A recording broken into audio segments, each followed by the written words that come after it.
Part 1. The sky above New Geneva burned with colors no human had ever seen before. Not the reds of sunset or the purples of twilight, but sharp electric blues and sickly greens that pulsed like a dying star. It was not natural. It was the glow of alien ships, hundreds of them, hovering in perfect silence over the capital city of Earth's last diplomatic outpost. Below, the streets were empty, not because of fear, but because the order had already been given. All humans must leave. Not in weeks. Not in days. Now Captain Daniel Brooks stood on the observation deck of the orbital station Helios 7, his hands gripping the cold railing as he watched the evacuation shuttle streak downward like falling embers. His uniform was wrinkled, his eyes bloodshot. He had argued for hours with the council envoys, pleaded even, but they would not listen.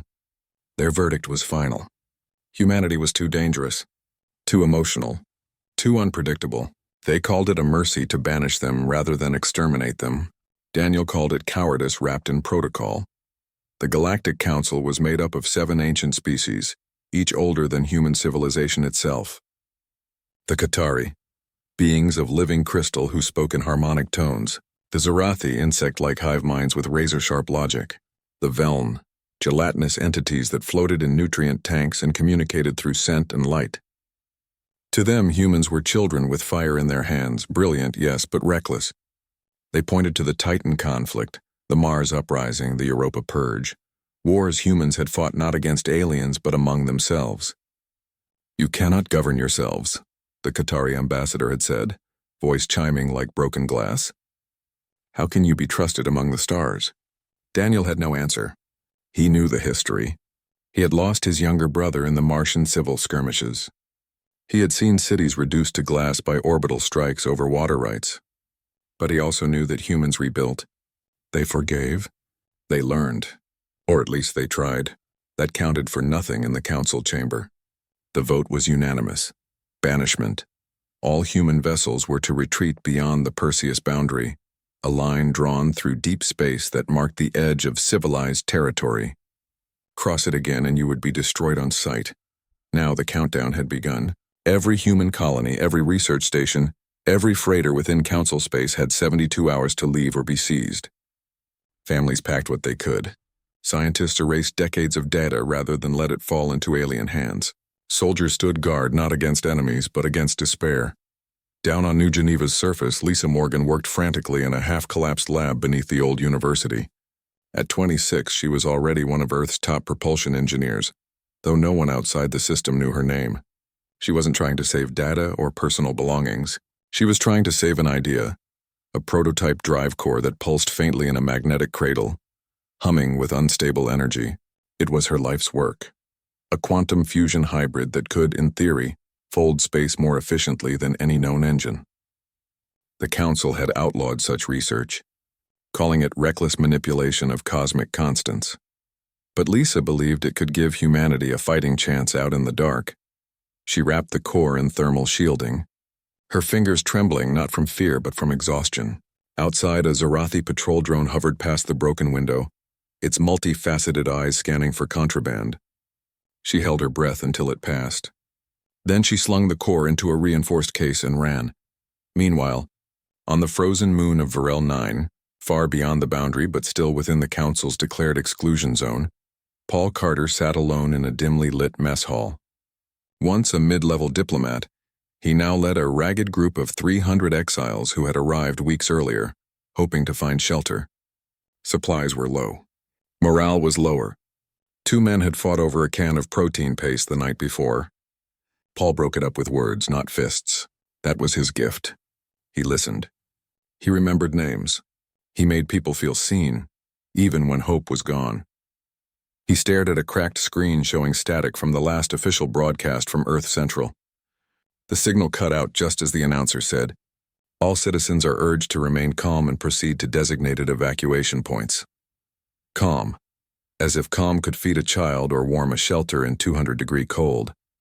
Paul sighed and stood up. He had a meeting with the hydroponics team.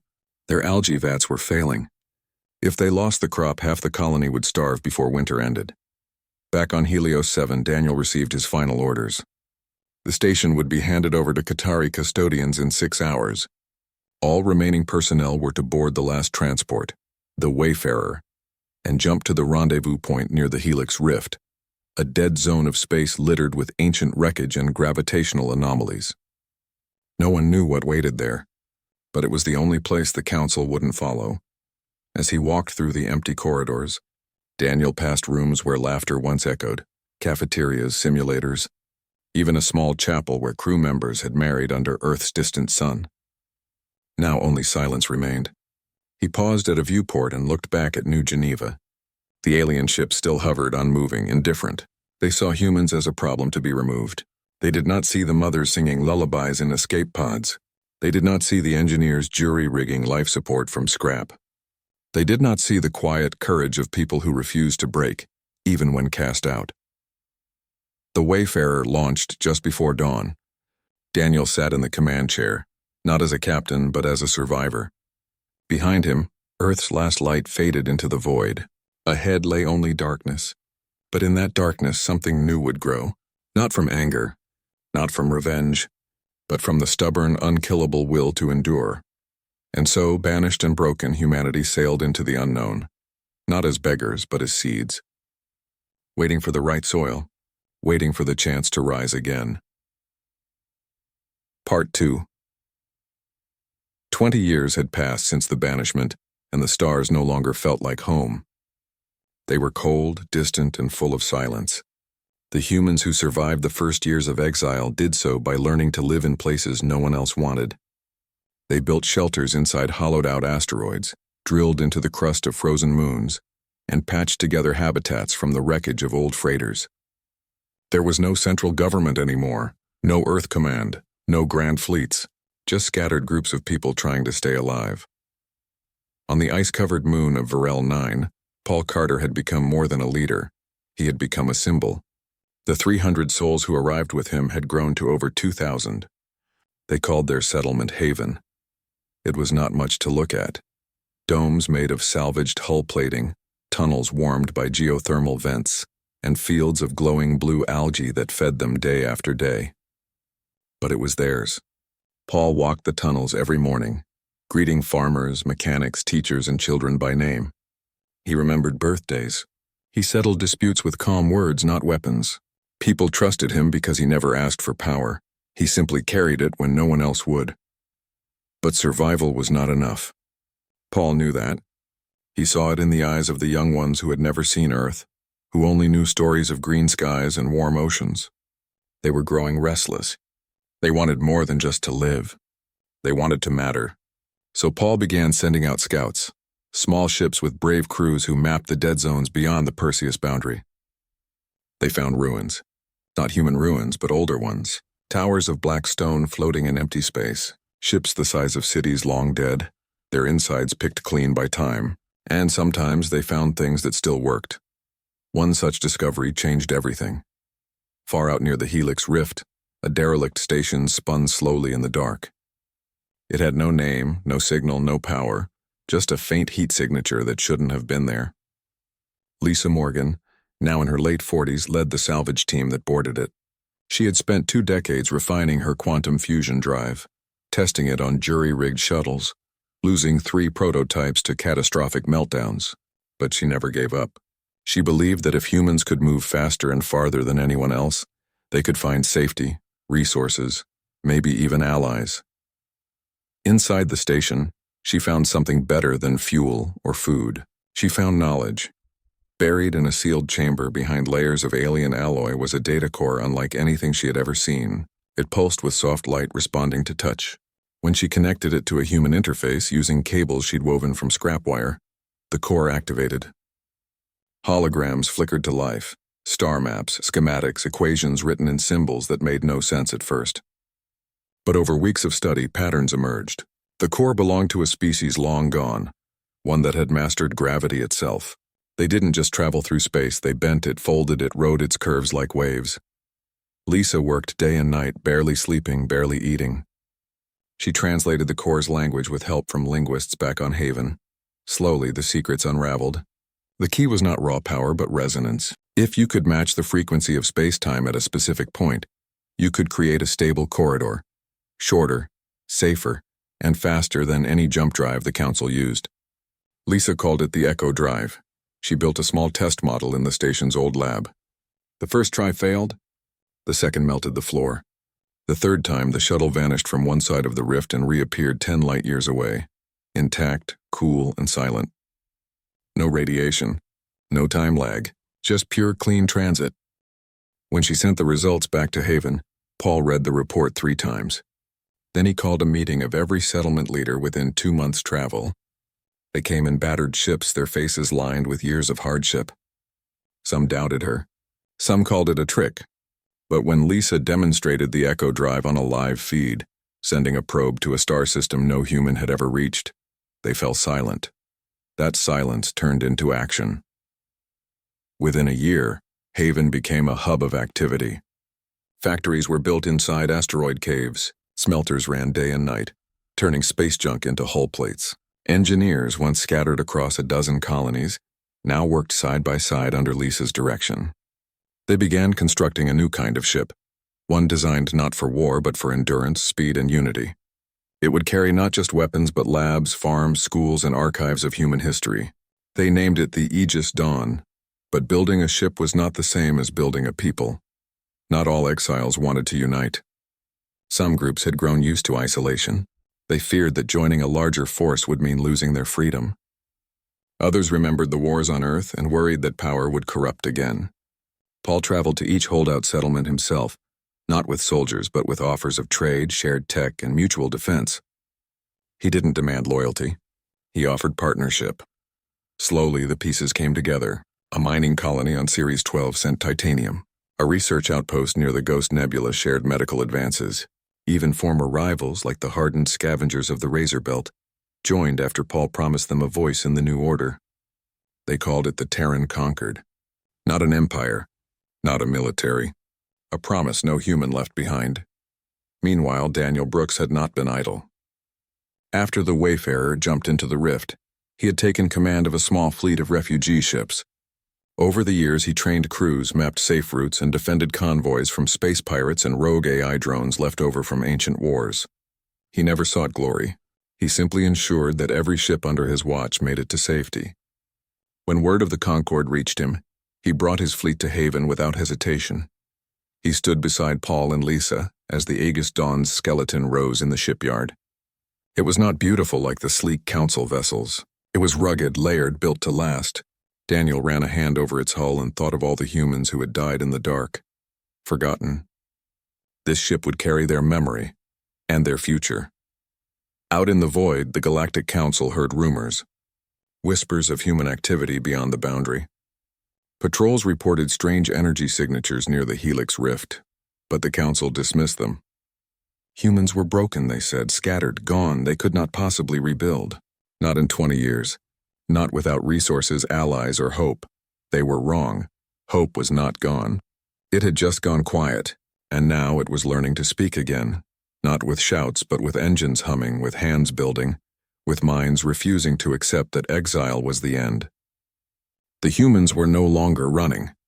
They were preparing, not for revenge, but for return, and when they came back they would not ask for permission. They would simply be there, stronger, smarter, and united by the one thing the Council never understood, that being human meant never stopping, even when the universe said you should. Part 3. The Aegis Dawn was not just a ship. It was a promise made real. Its hull gleamed under the weak light of a dead star, layered with alloys forged from asteroid metal and coated in a self-healing polymer Lisa Morgan had perfected after 3 years of trial and error.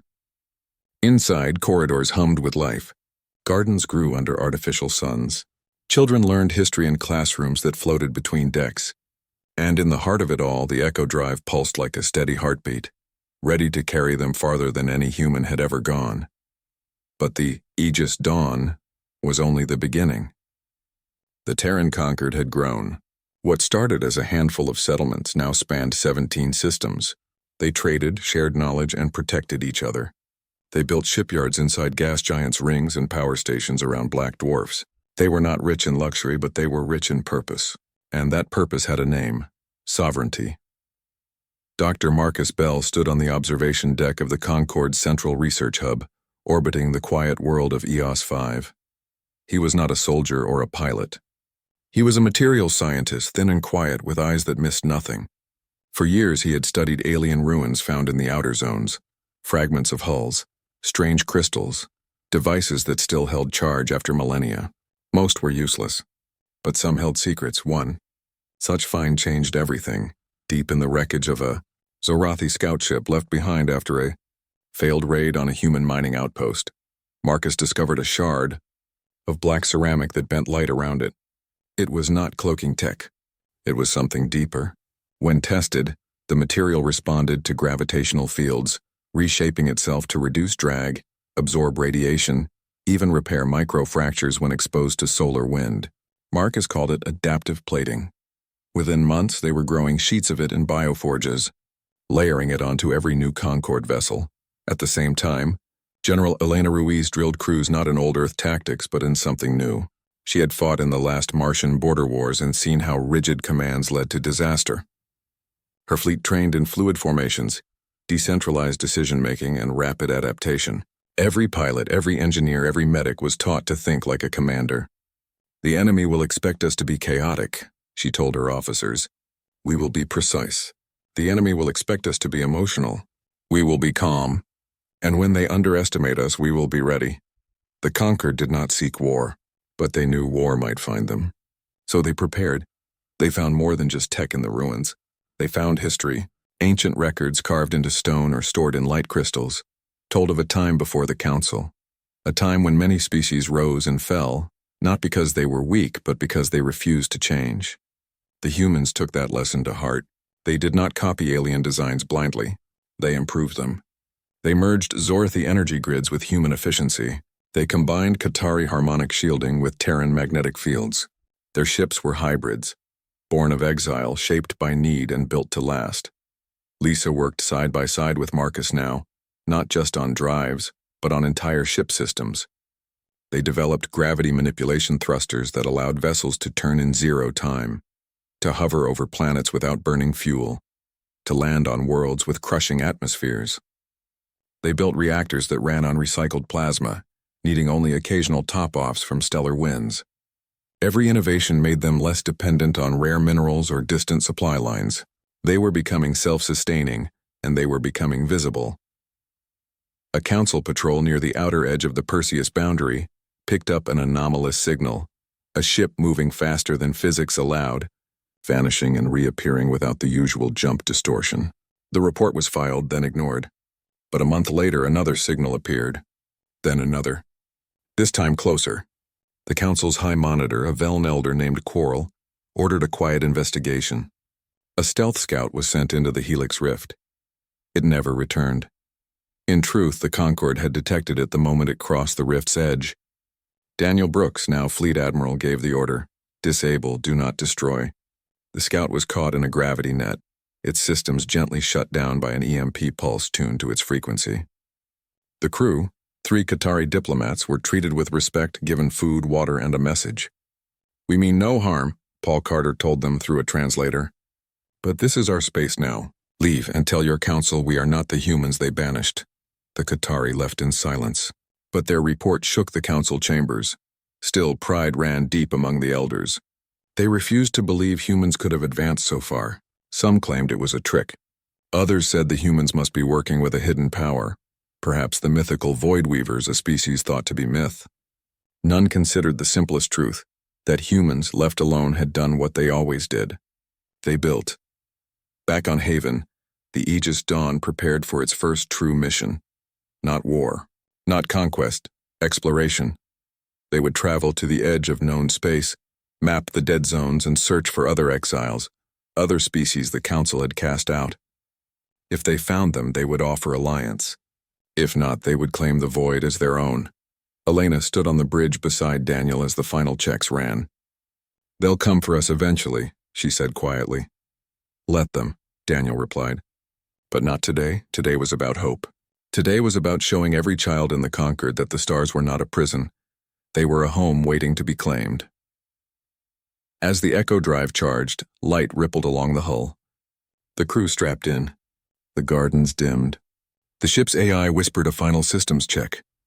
Then, with no sound, no flash, no warning, the Aegis Dawn folded space and vanished.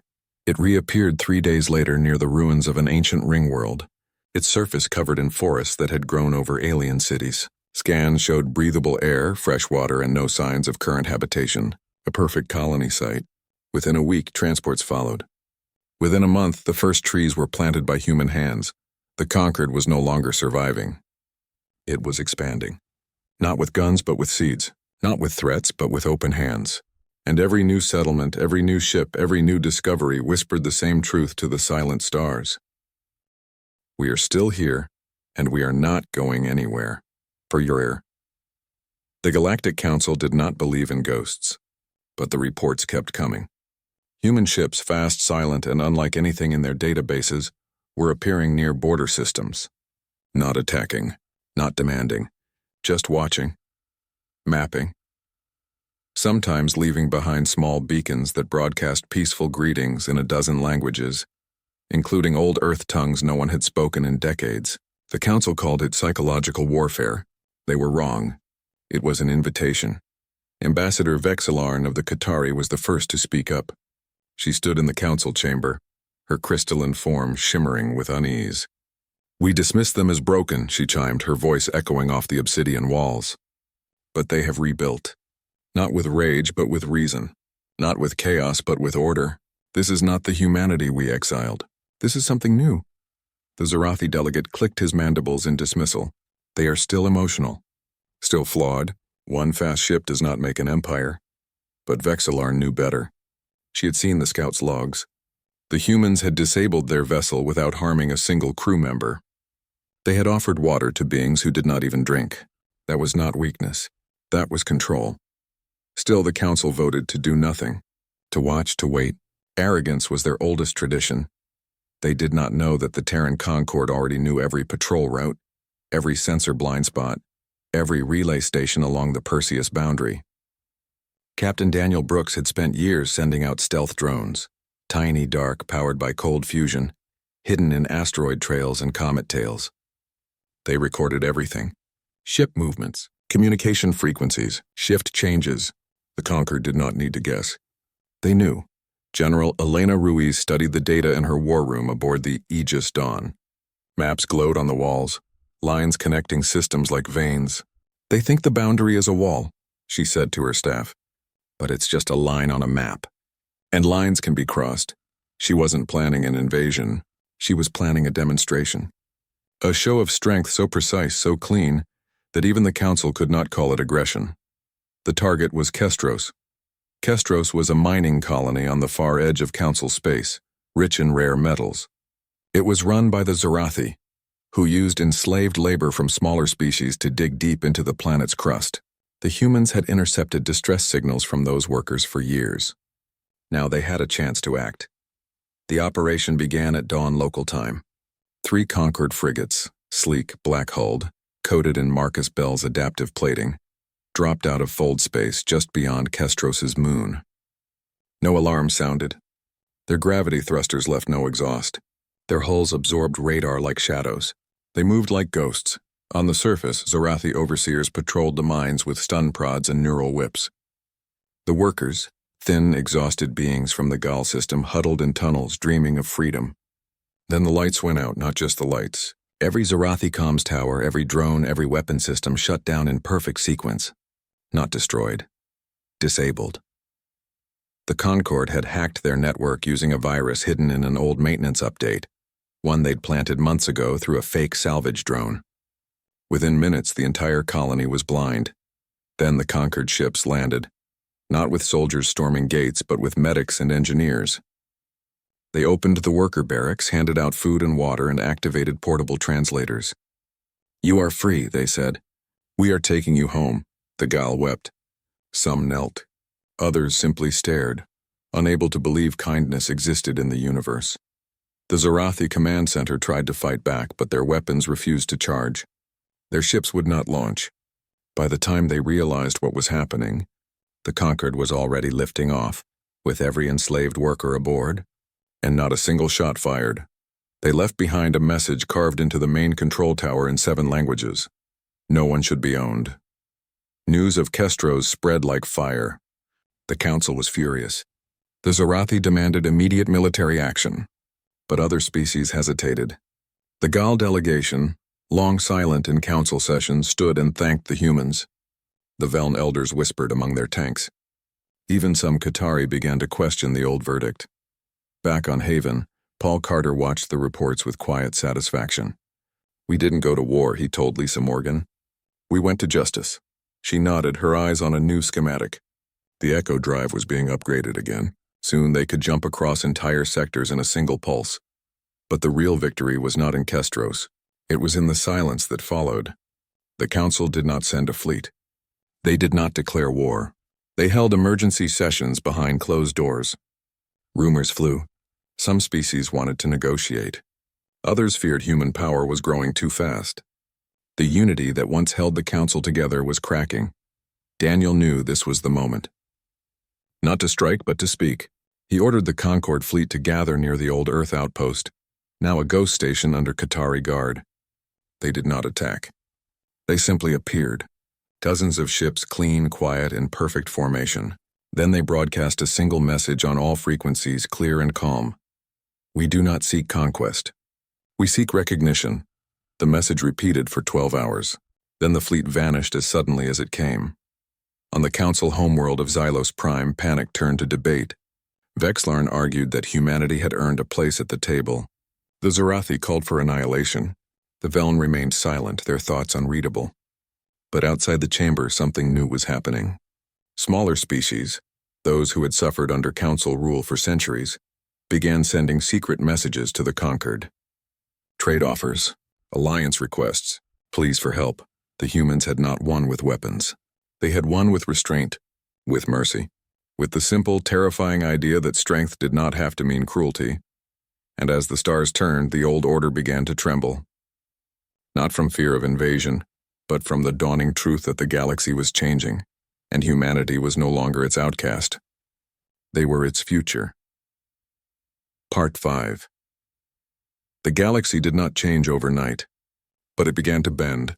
After the Kestros liberation and the silent show of force near the old Earth outpost, the Galactic Council could no longer pretend humanity was gone. Whispers turned into talks. Talks turned into meetings. Not official ones at first, just quiet exchanges between conquered diplomats and representatives from smaller species who had long felt ignored. The Gal sent envoys. The Lyra, a gentle aquatic race once forced to pay heavy tithes to the Zorathi, opened trade routes.